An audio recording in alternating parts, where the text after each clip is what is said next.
22,400,000. How do we say high numbers? Let's find out.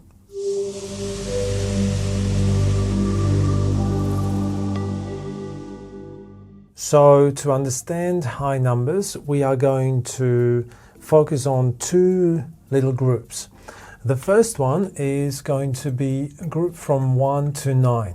And the second one is going to be a group from 1 to 99.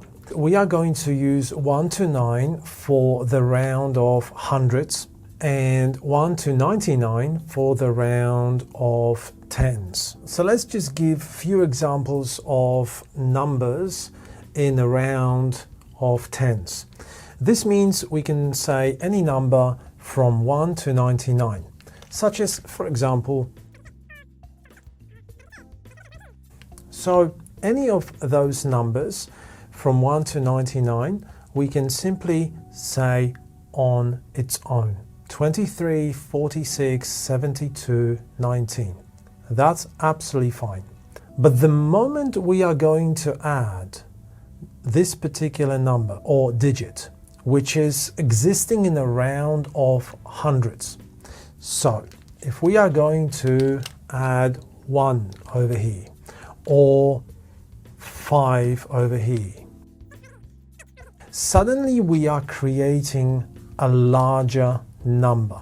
And this is the first thing we need to be very aware of, because at this point of time, this transition from hundreds into tens comes with end. So basically what we will need to do is every single time we are moving from 100 into tens, we are going to say end. So let's have a look what it sounds like. 123, 546, 672, 819. That's basically the first block we need to be aware of. The moment we move from 100 into tens, we are going to add end.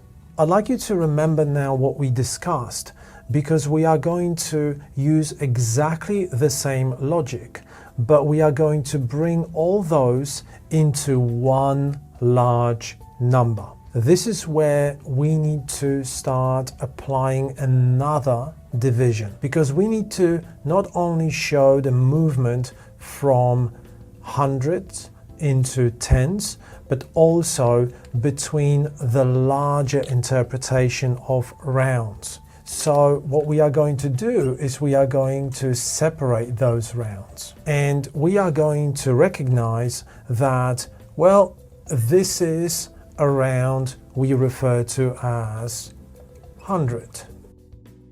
This is the round of 1,000.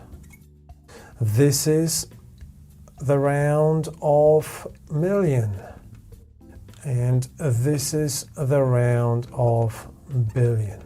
What we need to do is we need to include not only the movement between 100 and 10, but we have to also make sure we express in which round this particular shift occurs.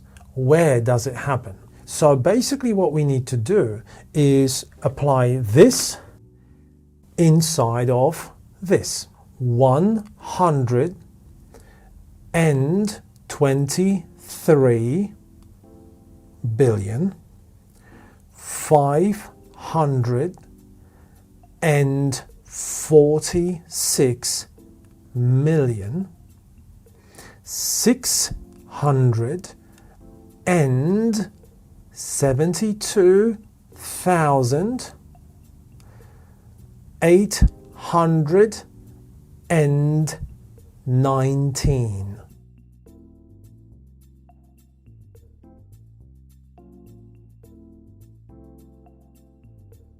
I do not need to say anything else in the last round because I am talking about 100 and I am in the round of 100. So over here you see I still mention 100, 672. Of course, because that is the shift. It's the shift between the 100 and the 10. But I am doing it inside a round of 1000. So I have to mention that 100 and I have to mention that 1000. Over here, I have the shift between 100 and 19, but because I am in the round of 100, I am not going to double it up. So I am not going to say 800 and 1900 because that doesn't make sense. That's the first element I'd like you to focus on. In the last round of 100, we do not double up 100. We do not move between big rounds with any other element. We simply straight away move to the next round or the next interpretation between hundreds and tens. So we do not say end, end, end. We use commas between each of the big rounds. If we are talking about dollars and then cents, this is where we are going to separate them with a little point. So let's have a look at slightly different example. We have exactly the same number with one difference. You will see that in the last round, I am not in that particular group. So I do not have any round of tens, really. I have 0, 0. Basically, we will not need any introduction. 800. That's it. So that means I will simply say 123,546,672,800. So I have no end over here. I do not say 800, 100. And this applies to any other round. So if I take away any round of tens, the moment you are not in a round of tens, you have nothing to introduce. The only thing that is going to change is the round we are in. So over here, we still keep it 123 billion, but over here, it's only 500 million. That's it. 600,000. That's it. 800. And that's it. Now, of course, what we can do is we can flip it around, which means we can maybe not mention the round of hundreds, but we will have the round of tens. In which case, what we will say is 123 billion 46 million 72,019. In both cases, you see, we do not have any relationship. We do not travel between the round of hundreds and tens. So we won't be mentioning that end. But of course, if we have a high number, it's not going to be there on its own. It always refers to something. And that something is a noun. So let's have a look at a slightly more realistic example. We know that over here we have no round of hundreds. So we are having 0. Now then we are going into the round of tens. We now know we are moving to the other round. We have over here a round of hundreds, and of course we have the round of tens. Now, because we have this little comma, we know that we are going to be in different rounds. So now what we know is we are going to say 12,456.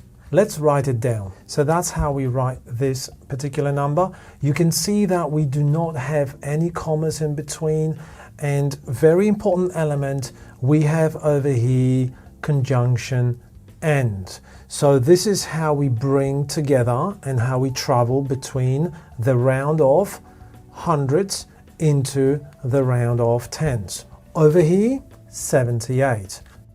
And that's basically it. But now both of those numbers refer to the quantity of a noun. In this case, we are going to talk about dollar. In this case, we are going to talk about cent. But of course, nouns need to know whether they are talking about one or more than one. So this particular noun is going to look at this number and say, hey, are you talking about more than one? The number is going to say, yeah. The noun will go, yep, I need to be in plural. And the same thing in this case. Noun looks at the number is more than one, noun goes, yep, I need to be in plural. So now you see what we have is we have two numbers referring to two nouns. So how do we bring them together? And the answer is we are going to use conjunction and. But this particular and is not the same as this one, because this one operates inside the number. This one operates in a sentence. It connects two nouns. It looks the same, but it has different function. So now you can see that in a sentence, we have two different types of ands, because we have the one that connects the nouns and we have the one that operates inside a number. Basically, we are going to say she has $12,456. Now, this particular element is that noun we are interested in, and 78 cents. This is that second noun we are interested in. And then, of course, we have in her account. So that is a separate noun. This noun has nothing to do with the actual number. With regards to this particular number, we are going to write it as follows. We are going to use this particular comma to separate the round, a round of thousands from the round of hundreds. And over here, this little point is basically referring to that conjunction. It separates two nouns, separates the dollars from the cents, but on top of it, we only use the symbol for dollars. Thank you for watching, and we hope you've just found English a little bit easier.